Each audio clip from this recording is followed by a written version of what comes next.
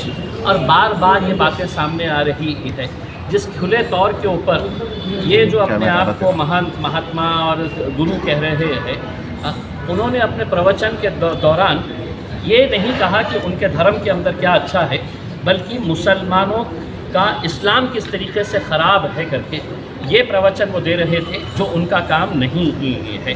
आप अपनी अच्छाइयाँ बताइएगा. इस मुल्क की खूबसूरती यही है कि इतने सारे जाति, धर्म और मज़हब के लोग रहते हैं.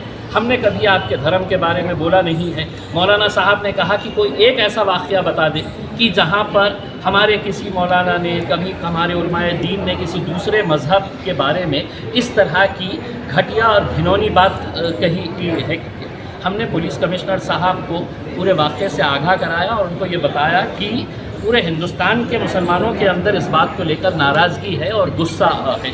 ऐसे हालात के अंदर कि पुलिस की, सरकार की, प्रशासन की जिम्मेदारी होती है कि वो जो भी दोषी आदमी है उसके ऊपर कार्रवाई होनी चाहिए. हमने एग्ज़ाम्पल दिया मौलाना सलमान अज़हरी साहब का कि जब उन्होंने कोई बयान दिया तो उनके ख़िलाफ़ पूरे हिंदुस्तान के अंदर है तो कितने सारे FIRs रजिस्टर हुए, और आज भी मौलाना साहब जेल में बंद है. तो इन्हें क्यों छूट दी जा रही है?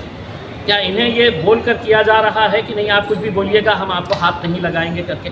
तो हमने साफ कहा है इसका कोई अंत नहीं होगा, इसका कोई एंड नहीं होगा. अगर इस मुल्क की खूबसूरती को अगर बरकरार रखना है तो ऐसे जो समाज के अंदर टेढ़ और दरारें और दीवारें पैदा करने का काम कर रहे हैं, उनके खिलाफ कार्रवाई होनी चाहिए. अब आप एक बात समझ लीजिएगा, आज जुमे का दिन है. आज 3 अलग अलग शहरों के अंदर, नासिक में हिंदू सकल समाज की तरफ से मोर्चा निकाला जा रहा है, नमाज के वक्त निकाला जा रहा है, इजाज़त कौन दे रहा है. नंदुरबार के अंदर है तो आज जुमे के दिन नमाज के वक्त में आंदोलन किया जा रहा है, अमरावती के अंदर किया जा रहा है. तो ये इजाज़त कौन दे रहा है कि जुमे के दिन इस तरह के मामले को? हमने बांग्लादेश में अगर हिंदुओं पर अत्याचार हो रहा है तो ये बात समझ लेना कि वहाँ पर मुसलमानों के ऊपर भी अत्याचार हो रहा है. हमने दोनों ही हिंदुओं के ऊपर और मुसलमानों के ऊपर जो अत्याचार हो रहा है, हमने उसकी निंदा की है. हमने उसको खत्म होना चाहिए, इसकी हमने कई जोर तरीके से हमने ये आवाज़ उठाई है. लेकिन वहाँ पे हो रहा है इसलिए अब नासिक के अंदर दुकानें बंद करवाओ, आप ज़बरदस्ती वहाँ पे है तो इस तरह का माहौल तैयार कर रहे हैं. तो हम समझते हैं कि एक सोची समझी साजिश का एक हिस्सा है, एक षड्यंत्र है. और हम तमाम नौजवानों से ये अपील करना चाहेंगे, ख़ास तौर से आपका गुस्सा जायज़ है, हम इस मुद्दे के ऊपर किसी तरह का कोई कॉम्प्रोमाइज़ बर्दाश्त नहीं करेंगे. दुनिया का मुसलमान नहीं बर्दाश्त कर सकता है अपने नबी के ख़िलाफ़, लेकिन कहीं ऐसा ना हो जाए कि हम उनकी साजिशों का शिकार हो जाए. वो साजिश रच इसीलिए रहे हैं कि आप सड़कों के ऊपर आए, आपने कहीं ना कहीं से आप शुरुआत करें. तो मैं तमाम नौजवानों से अपील करना चाहूँगा कि आपके गुस्से को काबू में रखते हुए हमारे उलमाए दीन जो भी हमें फैसला देंगे हम उसको कबूल करेंगे और मानेंगे, इनका जो भी फैसला होगा और इनकी रहनुमाई के अंदर हमें आगे जो भी करना है हम करेंगे. आज इस ताल्लुक़ से सतारा के अंदर FIR रजिस्टर हो चुकी है. सतारा पुलिस स्टेशन के अंदर जहाँ जहाँ पर भी FIR रजिस्टर होगी, सुप्रीम कोर्ट का गाइडलाइंस है कि इनको सबको क्लब किया जाता है, और वो क्लब करके हमने ये कहा है किसी एक पुलिस स्टेशन में भी एफआईआर रजिस्टर हो गई है, इनको क्लब करके आप उसके ऊपर कार्रवाई करनी चाहिए। दूसरा हमने एक मेमोरेंडम एक ये दिए है कि कई महीनों से ऐसे वेबसाइट चलाए जा रहे हैं जो इस्लाम के बिल्कुल ख़िलाफ़ है। इतनी घटिया और घिनौनी बातें तस्वीरों के साथ वहाँ पर हमने वो पूरे वेबसाइट की डिटेल्स दिए हैं।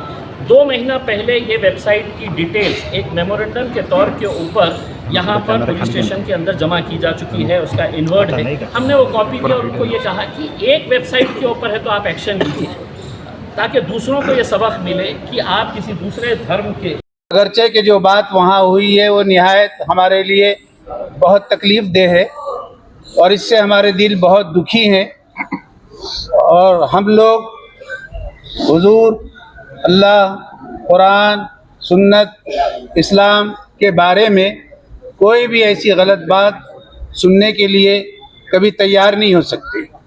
लेकिन हम ये भी जानते हैं और हम ये चाहते हैं कि हमारे मुल्क में, हमारे शहर में, हमारे लोगों में जिस तरह का भाईचारा है वो बना रहे और इंशाअल्लाह बना रहेगा।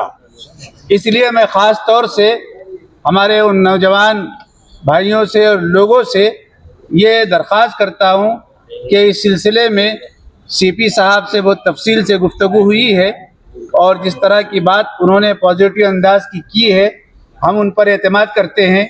और कोई भी ऐसी घटना होने के सिलसिले में उन्होंने ये हमें वचन दिया है कि वो अपने सतह पर और उनका साथ देने वालों पर भी और उनकी हाँ में हाँ मिलाने वालों पर भी सख्त से सख्त, कड़ी से कड़ी कार्रवाई उनके साथ में की जाए और उनके लिए एक ऐसी सज़ा दी जाए कि बाद में किसी की हिम्मत ना हो कि वो इस तरह की कोई बात दोबारा कह सके। क्या सज़ा होनी चाहिए और सज़ा क्या होनी चाहिए? सज़ा तो सर गवर्नमेंट तय करेगी, पुलिस तय करेगी।